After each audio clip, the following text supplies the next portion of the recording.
ಗುರೂಜಿ, ಸಿಕ್ಕಾಪಟ್ಟೆ ಸಾಲ ಆಗ್ಬಿಟ್ಟಿದೆ. ಏನು ಮಾಡಬೇಕು ಅದಕ್ಕೊಂದು ಒಳ್ಳೆ ಉಪಾಯ ಹೇಳಿ. ಸೊ ಒಂದು ಒಳ್ಳೆ ಉಪಾಯ ಹೇಳ್ತೀನಿ ನೋಡಿ. ತಿರುಚೇರೈ ಅಂತ ಕುಂಭಕೋಣಂನಲ್ಲಿ ಒಂದು ಗ್ರಾಮ. ಅಲ್ಲಿ ಋಣ ವಿಮೋಚನ ಲಿಂಗೇಶ್ವರ ಅಂತ ದೇವರು. ಋಣ ಅಂದ್ರೆ ಸಾಲ ಅಲ್ವಾ? ಸಾಲ ತಗೊಂಡಿದ್ದೀವಿ ಗುರುಜಿ, ಅಲ್ಲಿಂದ ತೆಗೆದು ಇಲ್ಲಿ ಕೊಡೋದು, ಇಲ್ಲಿಂದ ತೆಗೆದು ಅಲ್ಲಿ ಕೊಡೋದು, ಏನು 1% 2% ಎಮರ್ಜೆನ್ಸಿಗೆ ಜಾಸ್ತಿ ತೆಗೆದು ಕೊಡ್ತಾ ಇವತ್ತು ಸಾಲ ತೀರಿದ್ ಪಾಡಿಲ್ಲ ಅಂತಿರಲ್ಲ. ಈ ದೇವಸ್ಥಾನ ನೋಡಿ, ಹೆಸರೇ ನೋಡಿ ಏನಿದೆ ಅಂತ, ಋಣ ವಿಮೋಚನ ಲಿಂಗೇಶ್ವರ ತಿರುಚೇರೈ ಅನ್ನೋ ಅಂತ ಹೇಳ್ತಕ್ಕಂಥ ಗ್ರಾಮ. ಹೋಗಿ ದರ್ಶನ ಮಾಡ್ಕೊಂಬನ್ನಿ. ಯಾವಾಗ ದರ್ಶನ ಮಾಡ್ಕೊಂಡು ಬರಬೇಕು? ನಿಮ್ಮ ಜನ್ಮ ನಕ್ಷತ್ರದ ದಿನ ದರ್ಶನ ಮಾಡ್ಕೊಂಬರ್ಬೇಕು. ಗುರುಜಿ, ನಮಗೆ ಜಾತಕ ಇಲ್ಲ, ಜನ್ಮ ನಕ್ಷತ್ರ ಇಲ್ಲ ಅಂದರೆ ಶುಕ್ರವಾರದ ದಿನ ಹೋಗಿ ದರ್ಶನ ಮಾಡ್ಕೊಂಡು ಬನ್ನಿ. ಓಕೆ, ಜನ್ಮ ನಕ್ಷತ್ರ ಗೊತ್ತಿರೋ ಜನ್ಮ ನಕ್ಷತ್ರದ ದಿನಾನೇ ಹೋಗಿ ದರ್ಶನ ಮಾಡ್ಕೊಂಡು ಬನ್ನಿ. ಅಲ್ಲಿ ನಿಮ್ಗೇನಾಗುತ್ತೋ ಬೇಡ್ಕೊಂಡು ಬನ್ನಿ.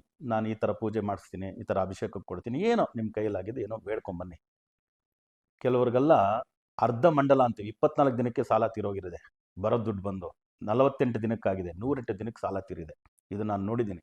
ಅದರಿಂದ ಇದೊಂದನ್ನ ತಪ್ಪದೇ ಮಾಡಿ. ಓಕೆ.